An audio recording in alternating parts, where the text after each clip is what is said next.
그렇기 때문에 아까와 같은 그러한 문자를 보고도 아무런 반응을 보이지 않거나 그 문자를 본 이후에 가계약금을 입금한다면, 안녕하세요. 훈이루TV의 김기훈 변호사입니다. 자, 이번 시간에는 전월세 계약을 체결하기 전에 가장 주의해야 하는 가계약금에 대해서 어떠한 점을 주의해야 하는지, 그리고 최근 이런 식으로 당하시는 분이 많으신 것 같아서 주의할 점에 대해서 한번 말씀드려 보도록 하겠습니다. 자, 이 가계약금은 선전 목적으로 입금을 하시는 것입니다. 즉, 전월세 계약을 체결할 때 부동산에 방문을 하시면 여러 가지 매물을 보여주시죠. 그런데 그 매물이 다른 사람에게 넘어갈 수도 있으니까 일단 일정한 금액을 입금해서 선점을 해라 라는 목적으로 입금하시는 이 금원을 가계약금이라고 합니다. 이렇게 가계약금을 입금하고 나중에 전월세 계약을 체결하면 아무런 문제가 없습니다. 그런데 문제는 전월세 계약, 즉 본계약을 체결하지 않을 경우에 이 가계약금을 돌려받을 수 있느냐, 이것이 이제 메인 쟁점이죠. 그래서 대부분 가계약금을 입금하실 때 중개사나 중개보조원이든 이 부동산 측에게 이렇게 말씀하시는 경우가 많습니다. 나중에 계약을 안 하면 이 가계약금은 돌려받을 수 있죠? 라고 질문을 하시면 대부분 그냥 돌려받을 수 있다고 말하는 것 같습니다. 그리고 입금할 때 신중하게 입금해라. 왜냐면 입금하시면은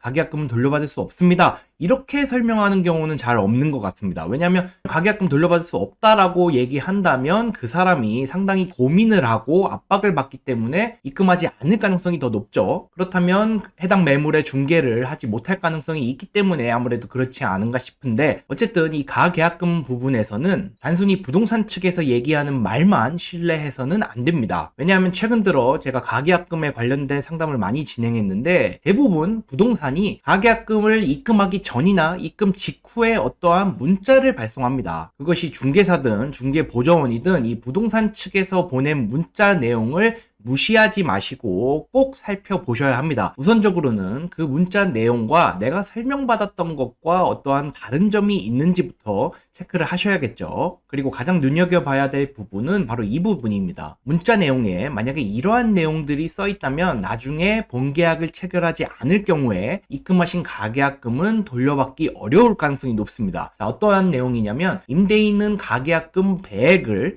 임차인은 가계약금을 포기한 뒤 계약을 해지할 수 있다. 여기서의 핵심 키워드는 가계약금 배액 그리고 포기라는 단어입니다. 그리고 가계약금은 위약금으로 한다, 또는 이 계약을 본계약으로 본다, 입금한 금원을 계약금으로 본다, 이러한 워딩이 있더라도 나중에 가계약금은 돌려받을 수 없을 가능성이 높습니다. 그래서 제가 빨간색으로 표시한 이 워딩이 있는지 꼭 살펴보셔야 합니다. 이러한 부분이 왜 중요하냐, 이러한 내용이 있다면 별도로 당사자 사이, 즉 집주인과 나 사이에 계약금 약정이 체결된 것으로 보기 때문입니다. 말이 어려운데 쉽게 설명하자면 본계약, 즉 전월세 계약을 하지 않으려는 쪽이 손해를 감내하겠다는 별도 약정을 체결한 것으로 보기 때문에 그 약정에 따라서 내가 본계약을 체결하지 않기 때문에 손해를 감내한다, 즉 가계약금을 포기하는 것으로 보게 되는 것입니다. 자, 법원으로 가더라도 이 해약금 약정이 있는지 여부를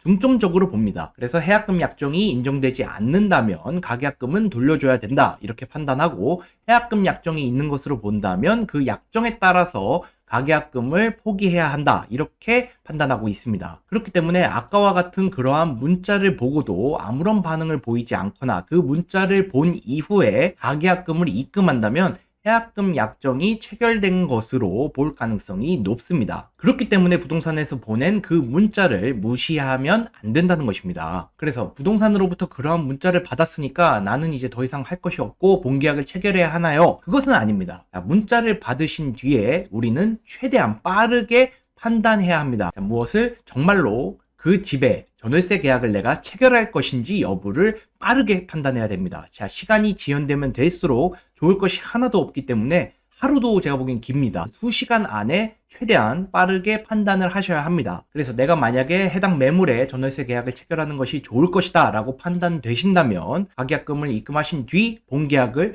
체결하시면 됩니다. 자, 그런데 전월세 계약을 내가 생각해보니까 체결하기 싫다면 그 문자를 받은 즉시 바로 답장을 보내거나 전화를 하시면서 언급을 해야 됩니다. 무슨 내용을 언급하면 되냐면, 방금 보내주신 내용에 나는 동의하지 않습니다. 이 내용이 굉장히 중요합니다. 동의하지 않는다는 내용을 보냄으로써 우리는 앞에서 설명한 해약금 약정에 동의하지 않는다. 즉 집주인과 나 사이에 해약금 약정이 체결되지 않는다. 이렇게 선언하는 것이나 다름이 없습니다. 왜냐하면 어떠한 약정은 당사자 사이의 합의가 가장 중요한데 내가 이렇게 동의하지 않는다고 하면 합의가 이루어진 것이 아니죠. 그렇기 때문에 해약금 약정이 체결된 것이 아니고 가계약금은 돌려받을 수 있는 것입니다. 만약에 해약금 약정이 없고 본계약을 체결하지 않았다면 법원은 현재 가계약금은 돌려줘야 하는 것이 원칙이라고 판단하고 있기 때문에 이 해약금 약정에 동의하지 않는다는 이 문구가 너무나도 중요합니다. 그래서 이러한 내용의 답장이나 전화를 하셔서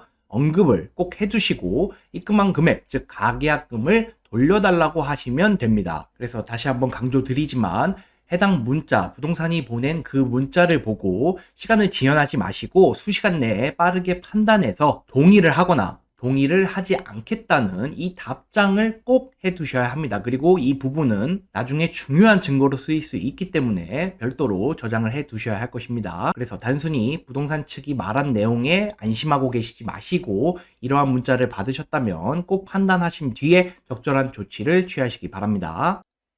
자, 오늘은 이렇게 전월세 계약 전 입금하는 가계약금, 그 중에서도 부동산 측이 보내는 문자에 대해서 설명드렸습니다. 다음 시간에 뵙도록 하겠습니다. 감사합니다.